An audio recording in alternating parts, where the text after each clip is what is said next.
ಈಗ ನಾವು ಇಷ್ಟೆಲ್ಲ ಹೋರಾಟಗಳು ಮಾಡಿದ್ದೀವಿ, ನನ್ನ ಮೇಲೆನೆ ಒಂದು 5-6 ಸೆಕ್ಷನ್ 353 ಇದೆ. ಒಂದೂ ಪ್ರಕರಣದಲ್ಲಿ ಸ್ವತಃ ದೂರುದಾರ ಎಲ್ಲಿಯೂ ಇವರು ನಮ್ಮ ಮೇಲೆ ಹಲ್ಲೆ ಮಾಡಿದ್ರು ಅಂತ ಬರೆದಿಲ್ಲ. ಯಾವ ದೂರುದಾರ ಹಲ್ಲೆ ಮಾಡಿಲ್ಲ ಅಂತ ಹಲ್ಲೆ ಮಾಡಿದಾನಂತೆ ಬರಿದೇ ಇದ್ರು ಅಯೋಗ್ಯ ಪೊಲೀಸರು ಸೆಕ್ಷನ್ 353 ಹಾಕಿದ್ದಾರೆ. ಹಾಗೇನೆ ನಾವು ಅದನ್ನ ತೆಗೆದುಕೊಂಡು ಹೋಗಿ ಕೋರ್ಟ್ ಮುಂದೆ ಇಟ್ಟಾಗ ಸ್ವಾಮಿ ದೂರಲ್ಲೇನೆ ಇಲ್ಲ ಹಲ್ಲೆ ಮಾಡಿದ್ದಾರೆ ಅಂತ, ಮತ್ತೆ ಪ್ರತಿಯೊಂದನ್ನು ವಿಡಿಯೋ ಆಗಿದೆ. ಇಲ್ಲಿ ಸೆಕ್ಷನ್ 353 ಹೇಗೆ ಅನ್ವಯ ಆಗುತ್ತೆ, ಹೇಗೆ ಅಪ್ಲೈ ಆಗುತ್ತೆ ಅಂತ ಕೇಳಿದಾಗ ಜಡ್ಜ್ ಅದನ್ನ ಗಮನಿಸಿ ನಮಗೆ ಇಂಟರಿಮ್ ಬೇಲ್ ಕೊಟ್ಟಿದ್ದಾರೆ. ದುರುದ್ದೇಶ ಪೂರ್ವಕವಾಗಿ ಇವರು ಸೆಕ್ಷನ್ ಮೆನ್ಷನ್ ಮಾಡಿದ್ದಾರೆ ಅಂತ ಆಗುತ್ತೆ. ಹಾಗಾಗಿ ಯಾವ್ದು ನೀವು ತಲೆ ಕೆಡಿಸ್ಕೊಳ್ಬೇಡಿ. ಸೆಕ್ಷನ್ 353 ಇದೆ ಅಂದ್ರೆ ನೀವು ಅಲ್ಲಿ ದೈಹಿಕ ಹಲ್ಲೆ ಮಾಡಿಲ್ಲ ಅಂದ್ರೆ, ಅವರು ದೈಹಿಕ ಹಲ್ಲೆ ಆಗಿದೆ ಅಂತ ಬರ್ದಿಲ್ಲ ಮತ್ತು ಅದಕ್ಕೆ ಸಾಕ್ಷ್ಯಾಧಾರ ಕೊಟ್ಟಿಲ್ಲ ಅಂದ್ರೆ ನೀವು ಭಯ ಪಡುವ ಅಗತ್ಯ ಇಲ್ಲ. ಕೋರ್ಟಿನ ಮುಂದೆ ಹೋದಾಗ ಏನಾಗ್ಬಿಡುತ್ತೆ, ಬಹುಶೇಕ ಸಂದರ್ಭಗಳಲ್ಲಿ ಪೊಲೀಸರು ಮೊನ್ನೆ ತಾನೇ ಮಾರತ್ತಳ್ಳಿ ಅವನು ಕಿಶೋರ್ ಭರಣಿ, ಅವನು ಇನ್ನೊಬ್ಬ ಅವನ ಇನ್ಸ್ಪೆಕ್ಟರ್ ಕೇಶಮೂರ್ತಿ ಅನ್ನುವಂತವ್ರು, ACP ಮತ್ತು ಕೇಶಮೂರ್ತಿ ನಮ್ಮ ಪಕ್ಷದ 6 ಜನರನ್ನ ರಾತ್ರಿ 12 ಗಂಟೆನಲ್ಲಿ ಪ್ರೊಡ್ಯೂಸ್ ಮಾಡ್ತಾರೆ. ಎಲ್ಲಿಗೆ? ಹೋಮ್ ಆಫೀಸ್ಗೆ. ಯಾಕೆಂದ್ರೆ ಇವರಿಗೆ ಲಾಯರ್ ಸಿಗಬಾರ್ದು, ಲಾಯರ್ ಸಿಕ್ಕಿದ್ರು ಬೇಲ್ ಗ್ರಾಂಟ್ ಆದ್ರೂ ಜಾಮೀನು ಕೊಡೋರು ಇರಬಾರ್ದು ಅಂತ ಹೇಳಿ. ಸೊ ಈ ತರಹದ ದುರುದ್ದೇಶ ಪೂರ್ವಕವಾಗಿ ರಾತ್ರೋರಾತ್ರಿ ಜಡ್ಜ್ಗಳ ಮನೆಗೆ ಕರ್ಕೊಂಡು ಹೋಗಿ ಬಿಡ್ತಾರೆ. ಜಡ್ಜ್ಗಳಿಗೂ ಇವ್ರು ಯಾವ ಅಮಾಯಕರಿಗೆ ಜಡ್ಜ್ ಮುಂದೆ ಏನ್ ಮಾತಾಡ್ಬೇಕು ಅಂತ ಗೊತ್ತಿರೋದಿಲ್ಲ. ಮತ್ತೆ ಮಾತನಾಡಿದ್ರು ಅಲ್ಲಿ ಲಾಯರ್ ಬಂದು ಬೇಲ್ ಕೊಡ್ಬೇಕು ಅಂದ್ರೆ ಬೇಲ್ ಕೊಡ್ತೀನಿ ಅಂದ್ರು ಅಲ್ಲಿ ಜಾಮೀನ್ ಕೊಡೋದಕ್ಕೆ ಎಕ್ಸಿಕ್ಯೂಟ್ ಮಾಡೋದಕ್ಕೆ ಯಾರು ಇಲ್ಲ ಅಂದಾಗ ಜಡ್ಜ್ ಏನ್ ಮಾಡ್ತಾರೆ, ಜಡ್ಜ್ ನಾಳೆ ಜಾಮೀನು ಎಕ್ಸಿಕ್ಯೂಟ್ ಆಗೋ ತನಕ ಜುಡಿಷಿಯಲ್ ಕಸ್ಟಡಿ ಎಂದು ಬಿಡ್ತಾರೆ. ಸೊ ಹಾಗಾಗಿ ಕಾನೂನಿನ ಜ್ಞಾನ ವಿಶೇಷವಾಗಿ ಹೋರಾಟಗಾರರಿಗೆ ಸೆಕ್ಷನ್ 353 ಅದೊಂದೇ ಬಹುತೇಕ ಸಂದರ್ಭಗಳಲ್ಲಿ ನಾನ್ ಬೇಲಬಲ್ ಅಫೆನ್ಸ್ ವಿಚಾರವಾಗಿ ಭ್ರಷ್ಟಾಚಾರದ ವಿರುದ್ಧ ಹೋರಾಟ ಮಾಡುವಂತಹ ಜನರಿಗೆ ಅಧಿಕಾರಿಗಳು, ಸರ್ಕಾರಿ ಅಧಿಕಾರಿಗಳು, ಪೊಲೀಸರು, ಬಹುತೇಕವಾಗಿ ಪೊಲೀಸರು ಫಿಟ್ ಮಾಡುವಂತ ಒಂದೇ ಸೆಕ್ಷನ್ ಅಂದ್ರೆ ಸೆಕ್ಷನ್ 353. ಅದ್ರ ಬಗ್ಗೆ ನೀವು ಸಾಕಷ್ಟು ಇದೀಗ ನಾನು ಹೇಳಿದಷ್ಟು ಜ್ಞಾನ ಪಡ್ಕೊಂಡ್ರೆ ನೀವು ಆಮೇಲೆ ಯಾವುದೇ ಪೊಲೀಸ್ ಸ್ಟೇಷನ್ಗೆ ಆಗ್ಲಿ ಇನ್ನೊಂದಕ್ಕೆ ಆಗ್ಲಿ ನೀವೇ ದೂರುದಾರರಾಗಿದ್ರು ಜೊತೆಗೆ ಒಬ್ಬರನ್ನ ಕರ್ಕೊಂಡು ಹೋಗಿ. ಪೊಲೀಸರನ್ನ ನಂಬಬೇಡಿ. ನೀವೇ ದೂರುದಾರರಾಗಿದ್ರು ಮತ್ತೆ ನಿಮ್ಮ ಮೇಲೆ ದೂರು ಬಂದಿದೆ, ನೀವು ಅಲ್ಲಿ ಆರೋಪಿತ ಸ್ಥಾನದಲ್ಲಿ ಇದೀರಾ ಅಂತ ಆದಾಗ ಲಾಯರ್ ಇಲ್ಲದೆ ಪೊಲೀಸ್ ಸ್ಟೇಷನ್ಗೆ ಹೋಗ್ಬೇಡಿ. ಇಲ್ಲ ದುಡ್ಡು ಕೊಟ್ಟು ಹೊರಗೆ ಬರ್ಬೇಕಾಗುತ್ತೆ, ಇಲ್ಲ ಅಂದ್ರೆ ಜೈಸಿಗೆ ಹೋಗ್ಬೇಕಾಗುತ್ತೆ. ನೀವೇ ನಿರಪರಾಧಿ, ನಿಮ್ಗೆ ಎಷ್ಟೇ ನಂಬಿಕೆ ಇರ್ಲಿ ನಾನೇ ನಿರಪರಾಧಿ ಅಂತ ನಿಮ್ಗೆ, ಯಾಕೆ ನೀವು ನಿರಪರಾಧಿಯೋ ಅಪರಾಧಿಯೋ ನಿಮ್ಗೆ ಗೊತ್ತಿರುತ್ತೆ. ನಾನು ನಿರಪರಾಧಿ, ನಾನೇನು ತಪ್ಪು ಮಾಡಿಲ್ಲ ಅನ್ನುವಂತಹ ಅಹಂಕಾರದಲ್ಲಿ ಪೊಲೀಸ್ ಸ್ಟೇಷನ್ಗೆ ಹೋಗ್ಬೇಡಿ. ನಮ್ಮ ಪೊಲೀಸರು ಇವತ್ತು ಪರಮ ಭ್ರಷ್ಟರು, ಲಂಚಕೋರರು. ಬಹುತೇಕ ಸಂದರ್ಭಗಳಲ್ಲಿ ಇವರು ದುಡ್ಡು ಕೊಟ್ಟು ಬಂದಿರುವಂತವರು ಮತ್ತು ಮಾಮೂಲು ಕೊಟ್ಟು ದುಡ್ಡು ಕೊಟ್ಟು ಆ ಸ್ಟೇಷನ್ಗೆ ಬಂದಿರುವಂತಹ ಬಹುತೇಕ ಅಪರಾಧಿ ಕೆಲಸದಲ್ಲಿ ತೊಡಗಿರುವಂತಹ ಅಧಿಕಾರಿಗಳಿದ್ದಾರೆ. ಯಾರನ್ನು ನಂಬಬೇಡಿ. ನಾನು ಇದನ್ನ ಮುಕ್ತವಾಗಿ ಬಹಳ ನೋವಿನಿಂದ ಬಹಳ ಬೇಸರದಿಂದ ಹೇಳ್ತಾ ಇದ್ದೀನಿ. ಇದು ಸತ್ಯ. ನಿಮ್ಗೆ ಆತರಿಕೆ ಬೇಕು ಅಂದ್ರೆ, ನಿಮ್ಗೆ ಲಾಯರ್ ಇಟ್ಕೊಳಕ್ ಆಗಿಲ್ಲ ಅಂದ್ರು ಕರ್ನಾಟಕ ರಾಷ್ಟ್ರ ಸಮಿತಿ ಪಕ್ಷದ್ದು ಅಥವಾ ಲಂಚಮುಕ್ತ ಕರ್ನಾಟಕ ನಿರ್ಮಾಣ ವೇದಿಕೆ ಯಾವ್ದಾದ್ರು ಪದಾಧಿಕಾರಿಗಳಿಗೆ ತಿಳಿಸಿ ಹೋಗಿ, ಕನಿಷ್ಠ ಆದಾದ್ರೂ ಇವತ್ತು ಮಾಡಿ. ಇಲ್ಲ ಅಂದ್ರೆ ನಿಮ್ಗೆ ಖಂಡಿತವಾಗಿ ನೀವು ಒಂದಲ್ಲ ಒಂದು ದಿವಸ, ನಾನು ಒಂದು ದಿವಸ 24 ಗಂಟೆ ಪರಪ್ನಗರ ಜೈಲಲ್ಲಿದ್ದು ಮುದ್ದೆ ತಿಂದು ಬಂದಿದ್ದೀನಿ. ಮಂಡೂರು ಪ್ರಕರಣದಲ್ಲಿ ಸೆಕ್ಷನ್ 144 ಉಲ್ಲಂಘನೆ ಅಂತ ಹೇಳಿ ಬೇಕಂತಲೇ ಪೊಲೀಸರನ್ನ ಫಿಟ್ ಮಾಡಿ ಕಳಿಸ್ಬಿಟ್ರು. HS ದೊರೆಸ್ವಾಮಿ ಅವ್ರ ಜೊತೆ ಹೋಗಿದ್ದಾಗ. ಆಮೇಲೆ ಆ ಕೇಸು ಅದನ್ನ ಗೌರ್ಮೆಂಟ್ ಆ ಪ್ರಕರಣದಲ್ಲಿದ್ದಂತ ಎಲ್ಲಾ ಕೇಸುಗಳನ್ನು ವಜಾ ಮಾಡ್ತು. ಅಲ್ಲ, ಆ ಕ್ಷಣಕ್ಕೆ ನಮ್ಗಾಗುವಂತ ಮಾನಸಿಕ ಹಿಂಸೆ ಆಗ್ಲಿ, ಆ ತುಮುಲಗಳು, ಆ ನಮ್ಮ ನೈತಿಕ ಸ್ಥೈರ್ಯ ಕುಸಿತ, ಅದು ಎಲ್ಲೂ ಕೂಡ ನಮ್ಗೆ ಅದನ್ನ ಭರಿಸ್ಕೊಳಕ್ ಆಗಲ್ಲ. ಇನ್ನೊಂದು ಕ್ವಶನ್ ಇದೆ, ಅದಕ್ಕೊಂದೇ ಒಂದು ವಿಚಾರ ನೀವು ಹೇಳಿದ್ದಕ್ಕೆ ಒಂದು ಮಾತು ಹೇಳ್ಬೇಕು ವಿಜಯಲಕ್ಷ್ಮಿ. ನೋಡಿ, ಇವತ್ತಿರುವಂತಹ ಪೊಲೀಸರು ಬ್ರಿಟಿಷರಲ್ಲ, ಇವತ್ತಿರುವಂತಹ ಜಡ್ಜ್ಗಳು ಬ್ರಿಟಿಷರಲ್ಲ, ಇವತ್ತು ಇದು ಜೈಲುಗಳು ಬ್ರಿಟಿಷರ ಏನು ಕಾಲಾಪಾನಿ ಜೈಲುಗಳಲ್ಲ. ಈ ಪೊಲೀಸರು ನಮ್ಮ ಅಣ್ಣ ತಮ್ಮಂದ್ರೆ, ನಾವು ಹುಡ್ಕೊಂಡು ಹೋದ್ರೆ ನಮಗೊಂದು ದೂರ ಸಂಬಂಧಿ ಒಬ್ಬ ಎಲ್ಲೋ ಇರ್ತಾನೆ. ಈ ಲಾಯರ್ಗಳು, ಜಡ್ಜ್ಗಳು ಅವರೂ ಸಹ ನಮ್ಮ ಯಾವುದೋ ಸಂಬಂಧಿಕರು, ನಮ್ಮೂರವರು, ಅಕ್ಕಪಕ್ಕದ ಊರವ್ರು ಇರ್ತಾರೆ. ಇನ್ನು ಜೈಲುಗಳು, ಇದು ಸ್ವತಂತ್ರ ಭಾರತದ ಪ್ರಜಾಪ್ರಭುತ್ವ ದೇಶದ ಸುಧಾರಣಾ ಕೇಂದ್ರಗಳು. ಅವು ಇದೆಯೋ ಇಲ್ವೋ ಬೇರೆ ಪ್ರಶ್ನೆ. ಸುಧಾರಣಾ ಕೇಂದ್ರಗಳು. ನಾವೇನೋ ನಮ್ಮನ್ನ ಯಾವುದೋ ದೇಶಕ್ಕೆ ಕರ್ಕೊಂಡು ಹೋಗಿ ಜೈಲಲ್ಲಿ ಹಾಕ್ತಾ ಇಲ್ಲ. ನಮ್ಮ ಪಕ್ಕದ ಊರಿನ, ನಾನು ಪರಪ್ನಗರ ಅದ್ರ ಪಕ್ಕದ 6-7 ಕಿಲೋಮೀಟರ್ ದೂರದಲ್ಲಿ ಇರುವಂತವನು, ನಾನು ಅಲ್ಲಿ ಹುಟ್ಟು ಬೆಳೆದಂತವನು. ಯಾವ್ದೋ ಬೇರೆ ಪ್ರದೇಶಕ್ಕೆ ನಾನು ಅಮೆರಿಕದಲ್ಲಿದ್ದಾಗ ಭಯ ಪಡ್ತಾ ಇದ್ದೆ, ಏನಪ್ಪ ಯಾವ್ದಾದ್ರು ಕೇಸ್ ಆಗ್ಬಿಟ್ರೆ ಜೈಲಿಗೆ ಕರ್ಕೊಂಡು ಹೋಗ್ಬಿಟ್ರೆ ಹೇಗಪ್ಪ, ಇಲ್ಲಿ ಯಾರು ನಮ್ಮನ್ನ ಬಿಟ್ಕೊಂಡ್ಬರೋರು ಯಾರು, ಯಾರು ಹೇಳೋದು, ಯಾರು ಇಲ್ವಲ್ಲ, ಇಲ್ಲ ಅಪ್ಪ ಅಮ್ಮ ನೆಂಟರು ಸ್ನೇಹಿತರು ಯಾರು ಇಲ್ವಲ್ಲ ಅಂತೇಳಿ. ಪರಪ್ನಗರ ಜೈಲ್ಗೆ ಹೋದಾಗ ನನಗೇನು ಭಯ ಆಗ್ಲಿಲ್ಲ. ಮಾರನೇ ದಿವಸ ಸಂಜೆಗೆ ಅನ್ಸುತ್ತೆ ನನ್ನ ಹೆಂಡತಿ ಬಂದ್ಲು, ಧೈರ್ಯವಾಗಿ ಬಂದ್ಲು. ಅವತ್ ರಾತ್ರಿಗೆ ಬಿಡುಗಡೆ ಆಯ್ತು, ಅದು ಬೇರೆ. ಹಾಗಾಗಿ ಇವ್ರೆಲ್ಲರೂ ನಮ್ಮ ಅಣ್ಣ ತಮ್ಮಂದ್ರೆ ನಿರಾಶೆ ಪಡಬೇಡಿ, ಅವಮಾನ ಅನ್ಕೊಳ್ಬೇಡಿ. ಕೊಲೆ ಮಾಡಿದ್ದೀರಾ, ಅತ್ಯಾಚಾರ ಮಾಡಿದ್ದೀರಾ, ಕಳ್ಳತನ ಮಾಡಿದ್ದೀರಾ, ಅವಮಾನ, ಅದಕ್ಕೆ ನೀವು ಅವಮಾನ ಅನುಭವಿಸ್ಬೇಕು. ಅದನ್ನ ನೀವು ತಪ್ಪು ಪ್ರಾಯಶ್ಚಿತ್ತ ಅನುಭವಿಸ್ಬೇಕು.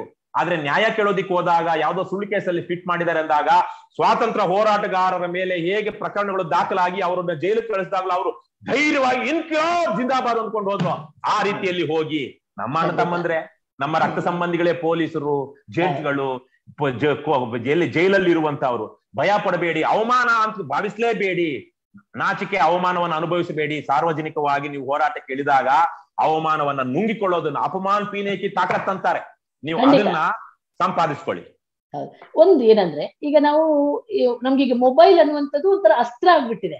ಈಗ ಹೇಗೆ ಉಳಿದವರ ಕೈಯಲ್ಲಿ ಗನ್ ಇರುತ್ತೋ ಹಾಗೆ ಮೊಬೈಲ್ ಏನಾಗ್ಬಿಟ್ಟು ನಾವು ಹೋದಾಗ ಮೊಬೈಲ್ ನಮ್ಗೆ ಏನಾದ್ರೂ ಸಾಕ್ಷಿ ಎಲ್ಲ ರಕ್ಷಣೆ ಆಗುತ್ತೆ. ಆದ್ರೆ ಏನ್ ಮಾಡ್ತಾರೆ, ಈ ಸರ್ಕಾರಿ ಕಚೇರಿಗಳಿಗೆ ಹೋದಾಗ ಅಥವಾ ಪೊಲೀಸ್ ಸ್ಟೇಷನ್ಗೆ ಹೋದಾಗ ಅಥವಾ ಈ ಟ್ರಾಫಿಕ್ ಪೊಲೀಸ್ನವರು ಬಂದಾಗ ಏನ್ ಮಾಡ್ತಾರೆ, ನಾವು ಮೊಬೈಲ್ ಇಟ್ಕೊಂಡ ತಕ್ಷಣನೇ ಮೊಬೈಲ್ ಕಿತ್ಕೊಳ್ಳೋದು ಅಥವಾ ಮೊಬೈಲ್ ತಗೋಬೇಡಿ, ಇದು ಇಲ್ಲಿ ಶೂಟಿಂಗ್ ಮಾಡುವ ಹಾಗಿಲ್ಲ, ಇಲ್ಲಿ ತಗೊಳ್ಳೋ ಹಾಗಿಲ್ಲ, ನೀವು ಹಾಗೆ ಮಾಡುವ ಹಾಗಿಲ್ಲ ಅಂತ ಹೇಳ್ತಾರೆ. ಮೇನ್ ಆಗಿ ಹಂಗೆ ಹೇಳ್ತಾರೆ. ಆ ಸಂದರ್ಭದಲ್ಲಿ ಒಬ್ಬ ಹೋರಾಟಗಾರ ಅವನು ಏನ್ ಮಾಡ್ಬೇಕು? ಅವನು ಮೊಬೈಲ್ ಅನ್ನು ತೆಗೆದು ಒಳಗೆ ಜೋಬಲ್ಲಿ ಅವ್ರು ಹೇಳ್ದಂಗೆ ಕೇಳಬೇಕಾ? ಅಲ್ಲ, ಇಲ್ಲ ರೀ, ನನಗೆ ಇದು ಸಾರ್ವಜನಿಕ ಸಂಸ್ಥೆ, ಇದು ನಮ್ಮ ಸಂಸ್ಥೆ, ನಾನು ಮಾಡ್ತೀನಿ ಅನ್ನುವಂಥದ್ದನ್ನ ಹೇಳಬಹುದಾ? ನೋಡಿ, ಇಲ್ಲಿ ಈ ವಿಚಾರಕ್ಕೆ ಎರಡು ಪದ, ಒಂದು ಹಕ್ಕು, ಇನ್ನೊಂದು ಸಂದರ್ಭ. ಹಕ್ಕು ಏನು? ಸಾರ್ವಜನಿಕ ಸ್ಥಳದಲ್ಲಿ ಸಾರ್ವಜನಿಕ ಅಧಿಕಾರಿಗಳು, ಸರ್ಕಾರಿ ಅಧಿಕಾರಿಗಳು ಕೆಲಸ ಮಾಡ್ತಿರುವಂತ ಸಂದರ್ಭದಲ್ಲಿ ಸಾರ್ವಜನಿಕ ಸ್ಥಳದಲ್ಲಿ, ಸಾರ್ವಜನಿಕ ಕಚೇರಿಗಳಲ್ಲಿ ಯಾರು ಬೇಕಾದ್ರೂ ವಿಡಿಯೋ ಮಾಡಬಹುದು. ಅದು ಯಾವುದೇ ವ್ಯಕ್ತಿಯ ಖಾಸಗಿತನಕ್ಕೆ ಧಕ್ಕೆ ತರಬಾರದು ಮತ್ತು ಮಹಿಳೆಯ ಘನತೆಗೆ ಚ್ಯುತಿ ತರಬಾರದು.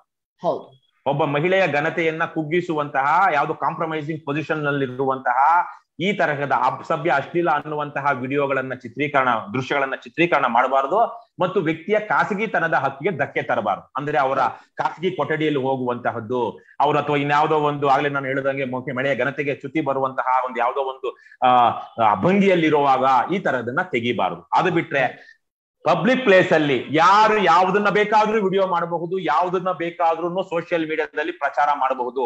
ಹೀಗಂತ ಹೇಳಿ ಹೈಕೋರ್ಟಿನ ನ್ಯಾಯಾಲಯ, ಕೇರಳ ಹೈಕೋರ್ಟ್ನ ನ್ಯಾಯಾಲಯ ಆದೇಶ ಕೊಟ್ಟಿದೆ.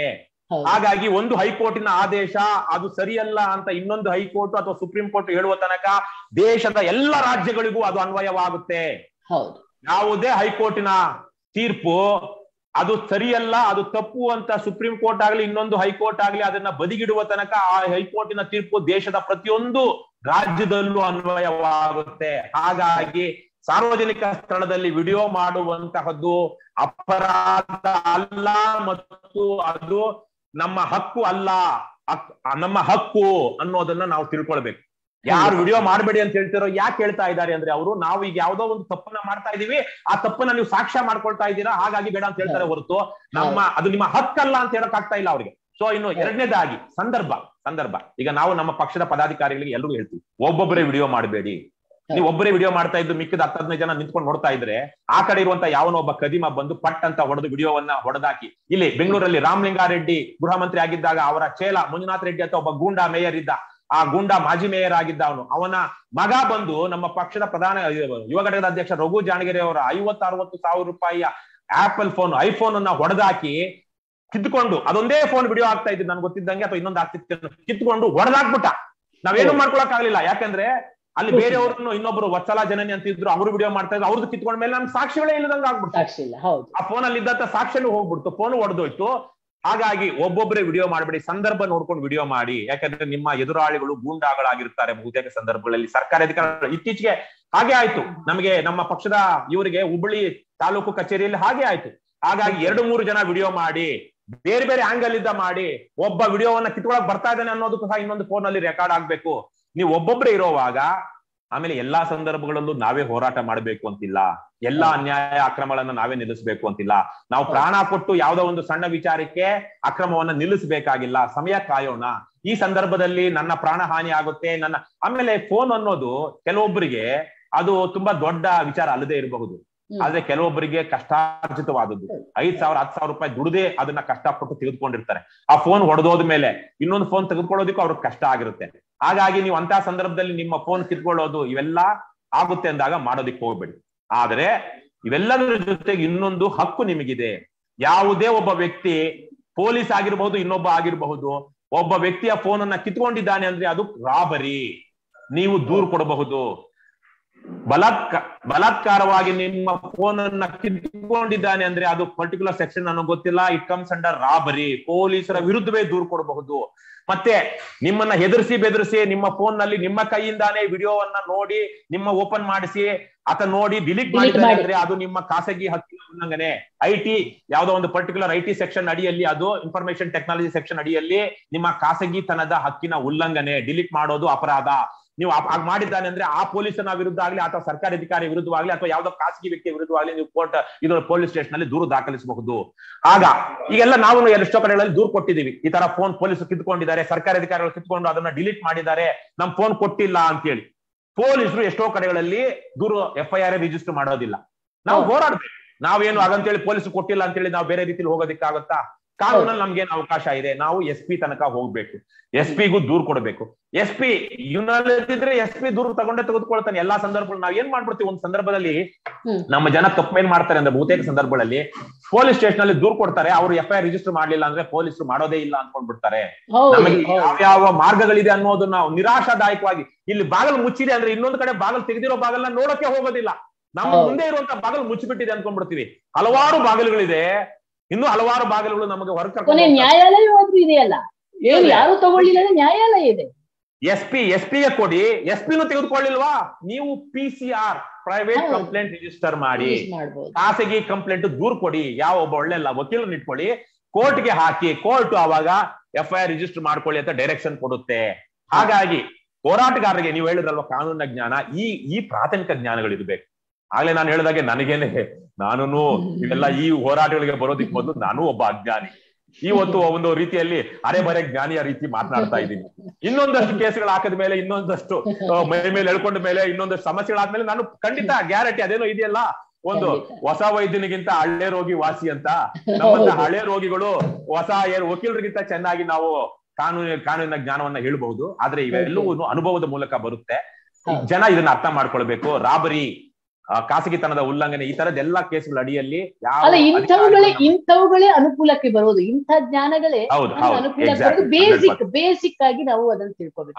ಕೊನೆಯ ಪ್ರಶ್ನೆ, ಸಾಕಷ್ಟು ಚರ್ಚೆಗಳು ಮಾಡಿದ್ವಿ, ಇನ್ನು ಭ್ರಷ್ಟಾಚಾರದ ವಿರುದ್ಧ ಮಾತಾಡಕ್ ಕೂತ್ರೆ ನಾವಿಬ್ರು ಕೂತ್ರಂತೂ ಇನ್ನು ಮಾತಾಡೋದು ತುಂಬಾ ಇರುತ್ತೆ. ಆದ್ರೆ ಇನ್ನು ಒಂದು ಚರ್ಚೆನ ಮುಂದುವರಿಸೋಣ. ಆದ್ರೆ ಇವತ್ತಿಗೆ ಒಂದು ಕೊನೆಯ ಪ್ರಶ್ನೆಯಾಗಿ, ಇಲ್ಲಿ ಜನರ ಪಾತ್ರನೂ ತುಂಬಾ ಇಂಪಾರ್ಟೆಂಟ್ ಆಗುತ್ತೆ. ನಾನು ಯಾವಾಗ್ಲೂ ಏನಾದ್ರು ವರ್ಕ್ಶಾಪ್ ಇದ್ದಾಗ ಹೇಳಿ, ಜನ ಪ್ರಶ್ನಿಸುವುದನ್ನೇ ಮರೆತು ಬಿಟ್ರೆ ಮಾಡುವವರು, ಭ್ರಷ್ಟಾಚಾರ ಮಾಡುವವರು ಮಾಡ್ತಾನೆ ಇರ್ತಾರೆ. ನಮ್ಮಲ್ಲಿ ಒಂದು ಸಣ್ಣ ಪ್ರಶ್ನಿಸುವ ನೀವು ಭಗತ್ ಸಿಂಗ್ ಆಗಿ ನೇಣಿಗೇರಿ ಅಂತ ಯಾವ ಪ್ರಶ್ನೆ ಹೇಳ್ತಿದ್ರೆ, ಜಸ್ಟ್ ಕ್ವಶನ್ ಅನ್ನುವಂಥದ್ದನ್ನ ಅಳವಡಿಸ್ಕೊಂಡಾಗ ಒಂದಿಷ್ಟು ಭಯ, ಈ ಭ್ರಷ್ಟರ ಎದೆಯಲ್ಲಿ ನಡುಕ ಉಂಟಾಗಬಹುದಲ್ವಾ?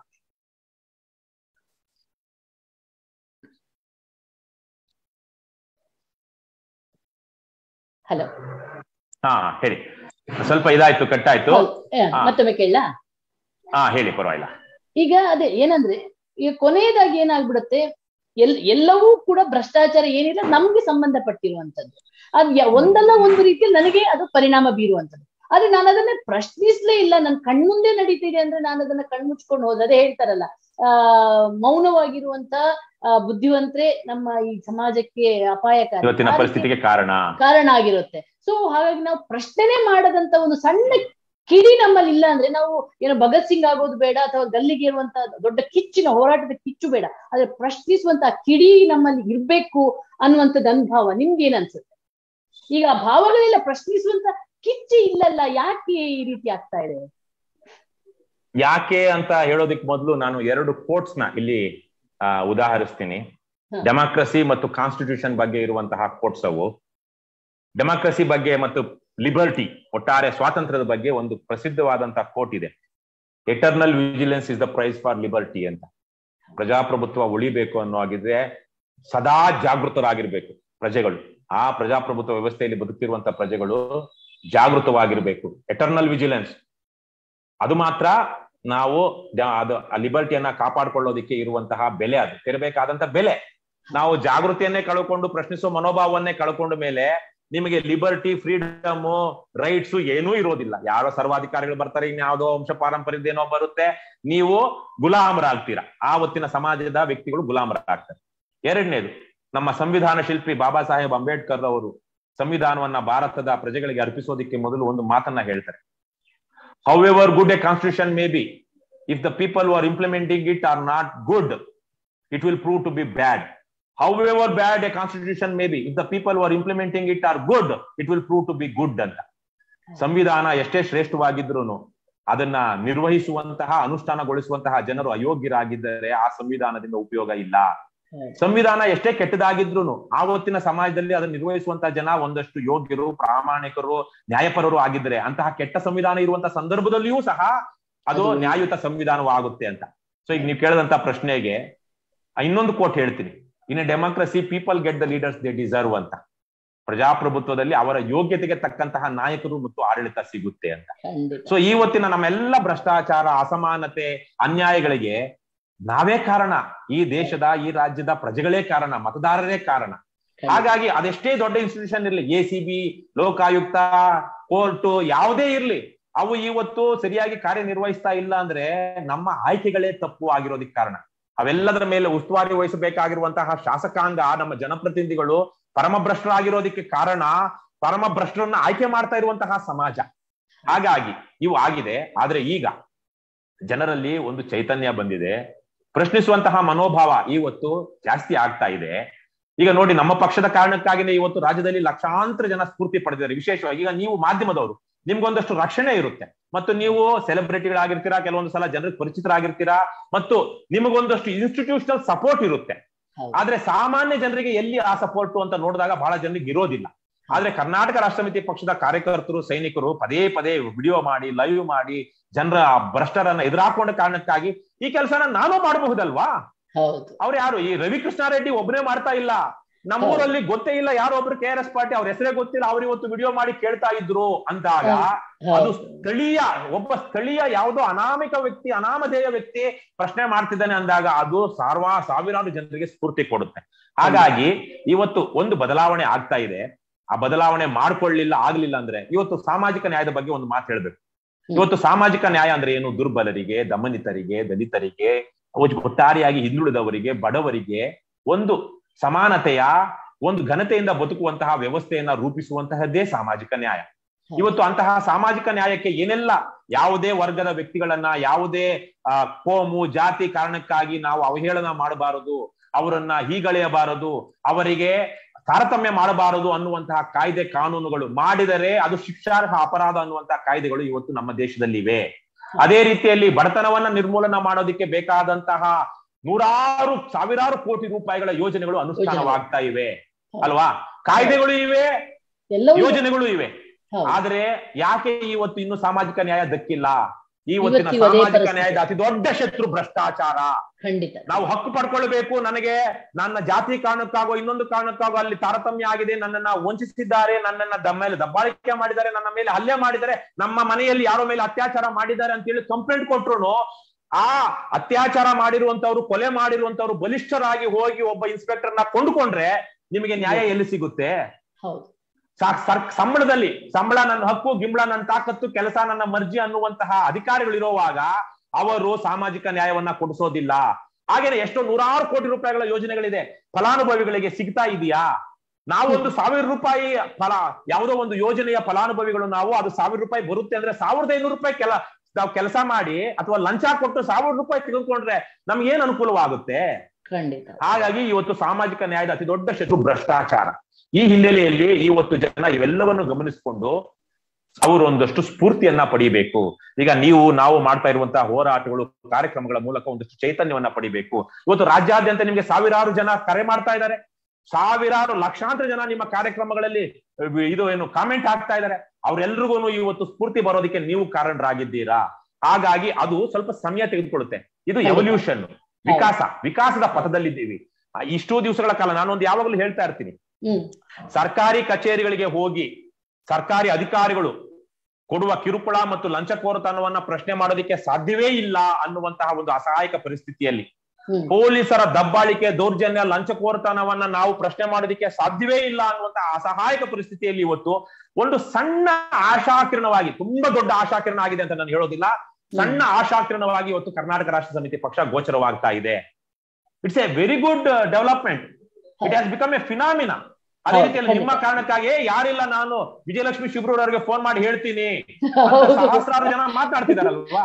ಹಾಗಾಗಿ ನಮ್ಗೆ ನಿಮ್ಮ ಜೊತೆ ಇನ್ನೊಂದು ಹಂಚ್ಕೊಳ್ಬೇಕು. ಏನಂದ್ರೆ ನಾವು ವಿಜಯ್ ಟೈಮ್ಸ್ ಅಲ್ಲಿ ಒಂದು ನಾಗರಿಕ ಸಿಟಿಸನ್ ಜರ್ನಲಿಸ್ಟ್ ಅನ್ನುವಂತ ಒಂದು ಕಾನ್ಸೆಪ್ಟ್ ಮಾಡಿದ್ವಿ. ಏನಂದ್ರೆ ಪ್ರತಿಯೊಬ್ರು ಜರ್ನಲಿಸ್ಟ್ ಆಗಿ, ಪ್ರತಿಯೊಬ್ರು ಪ್ರಶ್ನಿಸಿ, ಪ್ರತಿಯೊಬ್ರು ಕೂಡ ಆ ಗ್ರಾಮ ಪಂಚಾಯತಿಯಲ್ಲಿ ನಿಮ್ ಸಣ್ಣ ಪುಟ್ಟ ಪ್ರಶ್ನೆಯನ್ನು ಮಾಡಿ. ಆದ್ರೆ ನನಗೆ ಖುಷಿ ಅನ್ಸೋದು, ನಮ್ಮ ಚಾನೆಲ್ ಅಲ್ಲಿ ಯಾರು ರಿಪೋರ್ಟರ್ಸ್ ಇಲ್ಲ, ನಮ್ಗೆ ಜನಗಳೇ ರಿಪೋರ್ಟರ್. ಅವರೇ ಅವ್ರ ಊರಲ್ಲಿ ಆಗುವಂತ ಇದನ್ನ ಅವರೇ ವರದಿ ಮಾಡ್ತಾ ಇದ್ದಾರೆ, ಅವರೇ ವಿಡಿಯೋ ಮಾಡ್ತಾ ಇದ್ದಾರೆ. ಇದು ಅಲ್ಲ, ನೀವು ಹೇಳಿದಾಗೆ ಆಶಾ ಕಿರಣ ಅದೇ ನಮ್ಗೆ, ಅದೇ ಒಂದು ಸಕಾರಾತ್ಮಕ ಬೆಳವಣಿಗೆ, ಚಾರಿತ್ರಿಕ ಸಕಾರಾತ್ಮಕ ಕ್ರಾಂತಿಕಾರಕ ಬೆಳವಣಿಗೆ.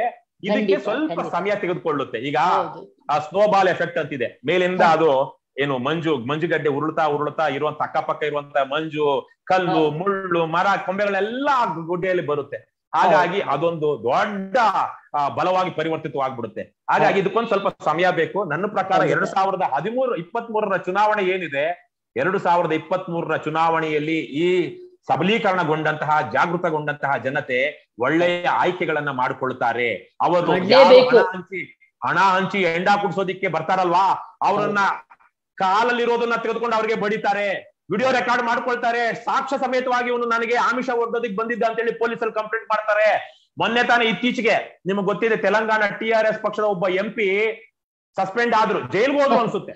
ಯಾಕೆ? ಅವರು ಲಂಚ ಏನೋ ಕೊಟ್ಟಿದ್ರು, ಆಮಿಷ ಒಡ್ಡಿದ್ರು ಅನ್ನುವಂತಹ ಯಾವುದೋ ಒಂದು ಪ್ರಕರಣದಲ್ಲಿ. ಹಾಗಾಗಿ ಮುಂದಿನ ದಿನಗಳಲ್ಲಿ 2023 ಹಲವಾರು ಜನ, ಈ ವಿಶೇಷವಾಗಿ JDS, ಕಾಂಗ್ರೆಸ್, BJP ಪಕ್ಷಗಳ ಹಲವಾರು ಜನ ಅಭ್ಯರ್ಥಿಗಳು ಜೈಲು ಪಾಲಾಗ್ತಾರೆ. ಯಾಕಂದ್ರೆ ಅವ್ರಿಗೆ ದುಡ್ಡು ಕೊಡದೆ ಗೆಲ್ಲೋದಿಕ್ ಸಾಧ್ಯವೇ ಇಲ್ಲ ಅನ್ನುವಂತ ಭಾವನೆಯಲ್ಲಿ ಹಣ ಹಂಚೋದಿಕ್ಕೆ ಮಾಮೂಲಿಯಾಗಿ ಹೋಗ್ತಾರೆ. ಊರುಗಳಲ್ಲಿ ಒಬ್ಬ ಊರಿಗೆ ಒಬ್ಬ ಸಾಕು, ನಮಗೆ 100 ಜನಕ್ಕೆ ಒಬ್ಬ ಸಾಕು ವಿಡಿಯೋ ಮಾಡುವಂತವನು, ಕಾಲಲ್ಲಿರೋದನ್ನ ತೆಗೆದುಕೊಂಡು ಬಾರಿಸುವಂತವನು. ಯಾಕಂದ್ರೆ ಅದು ಕಾನೂನು ಬಾಹಿರ ಕೃತ್ಯ ಆದಾಗ ಅವನು ಹಿಡ್ಕೊಂಡು ಜೈಲು ಕಳಿಸುವಂತ ಒಂದು ಸಿಟಿಸನ್ ಜರ್ನಲ್, ನಿಮ್ಗೆ ಗೊತ್ತಿದೆ ಸಿಟಿಸನ್ಸ್ ಅರೆಸ್ಟ್ ಅಂತ. ಕಳ್ಳತನ ಆಗ್ತಾ ಇದ್ರೆ, ಕೊಲೆ ಆಗ್ತಾ ಇದ್ರೆ, ಅತ್ಯಾಚಾರ ಆಗ್ತಾ ಇದ್ರೆ ಪೊಲೀಸರು ತನಕ ನಾವು ಕಾಯ್ಬೇಕಾಗಿಲ್ಲ. ಆತ್ಮರಕ್ಷಣೆ ಮಾಡಿಕೊಂಡು ನಾವು ಆ ಅಪರಾಧಿಯನ್ನ ಹಿಡಿದು ನಾವೇ ಸ್ವತಃ ಜೈಲಿಗೆ ಪೊಲೀಸರಿಗೆ ಒಪ್ಪಿಸಬಹುದು. ಅದಕ್ಕೆ ಸಿಟಿಸನ್ಸ್ ಅರೆಸ್ಟ್ ಅಂತ ಅಂತಾರೆ.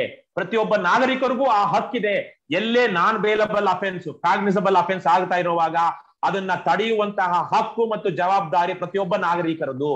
ಅದನ್ನ ಮುಂದಿನ ದಿನಗಳಲ್ಲಿ ಜನ ಚಲಾಯಿಸ್ತಾರೆ. ಇಷ್ಟು ದಿವಸಗಳ ಕಾಲ ಗೊತ್ತಿರ್ಲಿಲ್ಲ. ನಾವ್ ಏನ್ ನಂಬ್ಕೊಂಡಿದ್ವಿ, ಪೊಲೀಸರು ಅನ್ಯಾಯವನ್ನ ನಿಲ್ಲಿಸ್ತಾರೆ, ನ್ಯಾಯಾಲಯಗಳು ನ್ಯಾಯವನ್ನ ಕೊಡ್ತಾವೆ, ಪೊಲೀಸರು ಅಥವಾ ಸರ್ಕಾರಿ ಅಧಿಕಾರಿಗಳು ಇವೆಲ್ಲವನ್ನು ಕಾಪಾಡ್ತಾರೆ, ಅವ್ರು ಬಂದು ಇದನ್ನ ನಿಭಾಯಿಸ್ತಾರೆ ಅಂತಿತ್ತು. ಈಗ ನಿಭಾಯಿಸಲ್ಲ ಅಂತ ಗೊತ್ತಾದಾಗ ಜನಾನೇ ದೇವಿಲ್ ಹೇಳಿದಾಗೆ ರಾಜ್ಯಾದ್ಯಂತ ವಿಡಿಯೋ ಮಾಡಿ ನಿಮಗೆ ಕಳಿಸ್ತಾ ಇದ್ದಾರೆ ಅಂದ್ರೆ ಎಚ್ಚೆತ್ತ ಪ್ರಜೆಗಳಲ್ವಾ ಇವರು?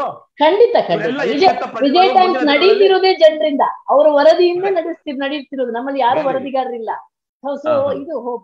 ನನಗೆ ಇನ್ನೊಂದು ಅದೇ, ಎಟ್ ಲಾಸ್ಟ್ ಸರ್ಕಾರ ಅಂದ್ರೆ ಏನು, ಸರ್ಕಾರ ನಡೆಸ್ತಿರೋದು ಯಾರು, ಇವೆಲ್ಲ ಸತ್ಯ ಜನ ಅರ್ಥ ಮಾಡ್ಕೋಬೇಕು.